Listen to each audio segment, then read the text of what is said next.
Olá, seja bem-vindo a marcoteles.com.br. Esse é o meu canal aqui no YouTube também e gostaria que você acompanhasse conosco esse estudo bíblico que estamos fazendo nas epístolas de João. Estamos ainda na primeira epístola de João, hoje iniciando o capítulo 5. Vamos ver a perícope que trata sobre a fé em Jesus e suas consequências. O versículo 1 do capítulo 5 diz o seguinte: todo aquele que crê que Jesus é o Cristo é nascido de Deus, e todo aquele que ama o que gerou também ama o que dele é nascido, Nisto conhecemos que amamos os filhos de Deus, quando amamos a Deus e guardamos os seus mandamentos. Eu quero que você preste atenção nisso, que isso aqui é extremamente importante, tá? A Bíblia diz aqui que todo aquele que crê em Deus em Jesus é nascido de Deus, e todo aquele que ama o que o gerou também ama o que dele é nascido. Então isso aqui a gente já entendeu. Para ser verdadeiramente servo de Deus, tem que amar a Deus e amar as pessoas que Deus gerou como servo de Deus, Entretanto, você precisa conhecer essas pessoas, porque muitas vezes a pessoa diz: mas eu amo, eu tenho muito amor, eu isso, eu aquilo, Como se o fato de ter um amor mal definido definisse que ela seria tão boa ou má, ou melhor, ou até seria indiferente o fato de você ser um cristão e de você servir a Jesus. Mas não é exatamente isso que a Bíblia nos diz. Ela fala como conhecer aquele que realmente ama a Deus e como conhecer aquele que é filho de Deus. Como? Diz o quê? Quando guardamos a Deus e os seus mandamentos. Ou seja, amar a Deus não significa apenas amar de uma forma meio romantizada, não. Amar a Deus significa entender que amamos a Deus quando guardamos os seus mandamentos. O que significa isso? Significa que aquela pessoa que não guarda o mandamento de Deus, ela de fato não ama a Deus. Por mais que ela venha dizer que ama a Deus ou isso ou aquilo, ela está talvez, no mínimo, enganada sobre a opinião dela. Ela está, na verdade, saindo fora, se desviando da vontade de Deus.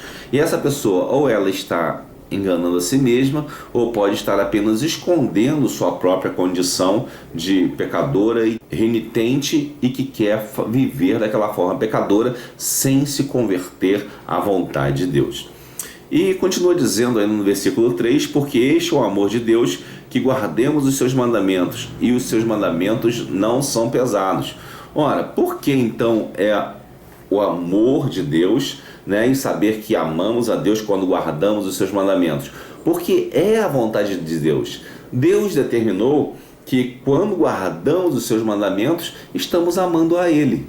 Não existe outra forma, O que significa isso que você vai guardar todas as leis da Torá, por exemplo? Não. Aquelas leis lá de cerimoniais e tal, aquilo foi uma preparação para a vinda de Jesus. O mandamento de Jesus é a essência, o principal que está ali, o que está embutido naquela Torá, o significado da Torá.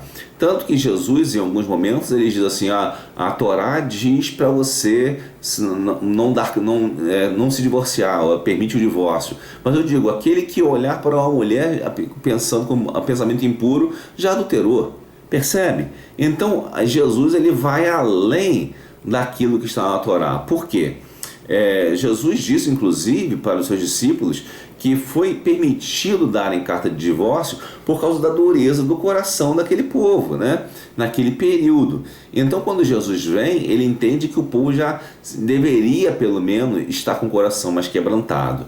E por isso, naquele tempo do Antigo Testamento, algumas leis elas eram mais cerimoniais mesmo, para preparar o coração do povo para quando viesse Jesus. Logo, os mandamentos de Deus, especialmente os que estamos falando aqui, não são esses mandamentos que nós pensamos que estão na Torá, fazer isso ou aquilo, colocar filactérios nas franjas das roupas, ou colocar na porta alguma coisa. Não é isso.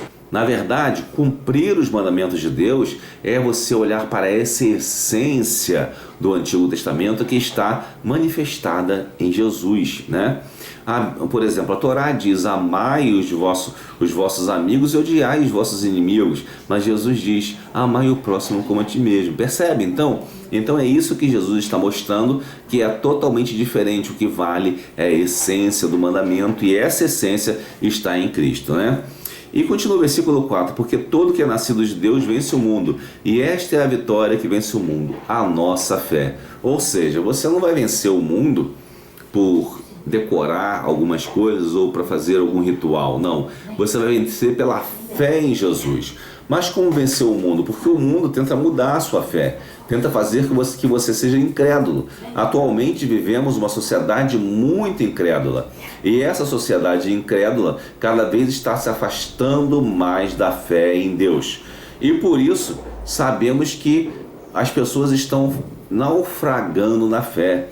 E nós precisamos vencer o mundo. E para vencer o mundo precisamos ter fé. E mais fé em quem? Veja o que nos diz o versículo 5. Quem é que vence o mundo senão aquele que crê que Jesus é o Filho de Deus? Ora, a fé em Jesus. Se temos fé em Jesus, nós vencemos o mundo.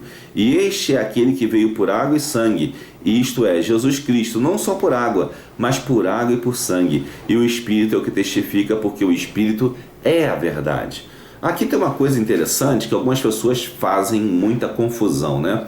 Alguns tentam dizer que a água é isso, o sangue é aquilo, e fazem um certo preparo, uma certa comparação com coisas complexas. Mas na verdade o que diz aqui?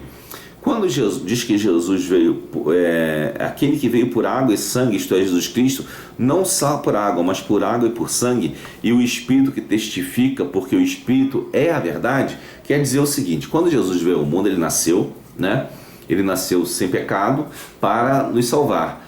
Mas, ao mesmo tempo, um pouco depois, melhor dizendo, 33 anos depois, ele encontrou-se com João no deserto e se batizou. Para que Jesus precisava se batizar se o batismo é uma confissão de nossa condição de pecadores, se Jesus não tinha pecado nenhum? Ele se batizou para tomar o meu e o seu lugar como pecadores. Não foi só para dar exemplo, ele também tomou o nosso lugar. Então, quando ele se batizou ali com João, né, ele estava assumindo o nosso lugar. Então, por isso, Jesus Cristo veio por água e por sangue, porque na cruz do Calvário, quando ele verteu o seu sangue por nós e nos purificou de todo o pecado quando aceitamos ele como Salvador. E o Espírito é o Espírito Santo que vem, toca o nosso coração, nos admoesta e nos alerta para a vontade de Deus. Então, como você pode ver, o que testifica nessa terra é Jesus que nos substituiu e o Espírito Santo que nos faz entender o que Jesus fez por nós. E ele continua o versículo 7. Porque 3 são os que testificam no céu: o Pai, a Palavra e o Espírito, e estes 3 são um. E 3 são os que testificam na terra: o Espírito, a água e o sangue. E estes 3 concordam num.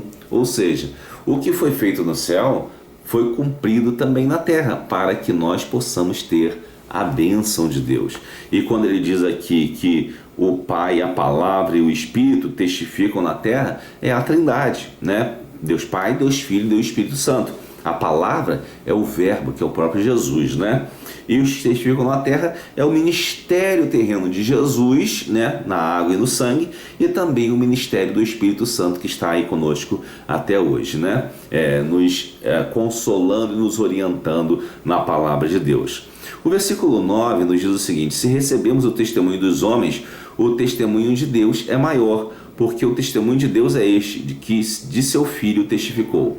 Então Deus testificou do próprio Filho. Inclusive, quando Jesus é batizado, Deus diz: eis o meu Filho amado, em quem me comprazo. Percebe? Então Deus testificava dele. Quando Jesus morreu na cruz, inclusive também, os mortos saíram do túmulo, as coisas aconteceram inclusive nos céus. Então você pode perceber que Deus testificou de Jesus, tanto no batismo quanto também na sua crucificação, né? E continua dizendo no versículo 10: quem crê no Filho de Deus em si mesmo tem o testemunho. Quem em Deus não crê, mentiroso fez, porquanto não creu no testemunho que Deus de seu Filho deu. Ou seja, se você se diz Servo de Deus, se você diz que crê em Jesus, então você deve acreditar que Jesus é o próprio Deus, que Jesus é o Messias Salvador e que o amor de Deus é um amor que salva, e não um amor meramente de ação social e de beneficência, não. Ele é um amor muito maior do que isso, né? Porque ele salva do inferno, ele nos liberta de nossa condenação.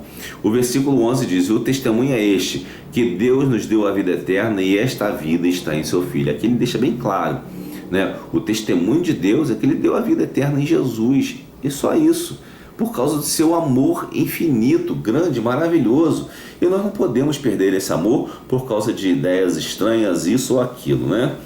E continua o versículo 12: quem tem o Filho tem a vida, quem não tem o Filho de Deus não tem a vida.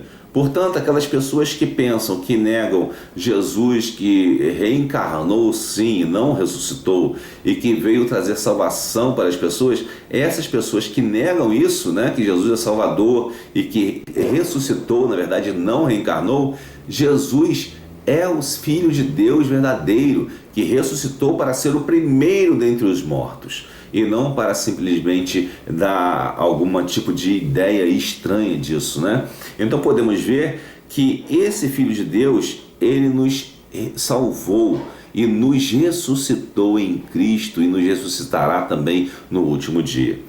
E continua o versículo 13 dizendo: essas coisas vos escrevi para que saibais que tendes a vida eterna e para que creiais no nome do Filho de Deus. Ou seja, a coisa mais importante a fazer é saber que temos a vida eterna e crer no nome do Filho de Deus. O que você tem dito? Você acha que você não tem a vida eterna no sentido de estar para sempre com Deus, inclusive após o juízo final? Ou você pensa que vai ficar reencarnando e que vai dar por isso mesmo e está tudo certo? Se você pensa que vai ficar reencarnando, meu filho, você está muito enganado, pois não vai, tá? Na verdade, só temos um destino, né? Hebreus 9, 27 diz que aos homens está ordenado morrer uma só vez, vindo depois disso o juízo, né? Não tem outra forma de você morrer, é uma vez só. Não é duas, três, é aos homens está ordenado morrer uma vez só. Então você morre uma vez só e depois vem o juízo. Então você precisa aceitar o amor de Deus e não teorias mundanas, e fazer a vontade de Deus e não fazer a vontade da carne, tá bom? Então esse foi o nosso estudo de hoje. Que Deus abençoe e que essa palavra fale ao seu coração.